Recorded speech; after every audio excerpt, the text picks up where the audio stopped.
नहीं है, बेहतर यही है, लेकिन जरूरी नहीं है। सही मुस्लिम में हदीस है, नबी अलैहिस्सलाम ने पहली रकत में सूरह अन-निसा की तिलावत की और दूसरी में सूरह आले इमरान की। और एक मुस्लिम की हदीस में आती है जो आपने तवाफ के बाद के 2 नफल पढ़े थे, पहली रकत में सूरह इखलास तिलावत की, दूसरी में कुल या अय्युहल काफिरून।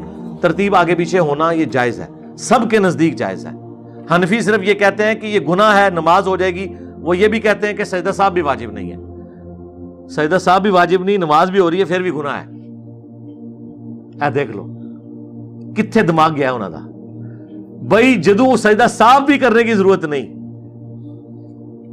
नमाज भी हो गई है, गुनाह कहां से बीच में हो गया। ऐसी बात कर देंगे कि जो समझ नहीं। इसी आप देखें ना, उन्होंने ये भी फिका हनफी में मसला मशहूर किया हुआ है, अगर आपने मिकात क्रॉस कर दिया आप पे उम्रा वाजिब हो गया, चाहे आपकी नीयत नहीं भी है।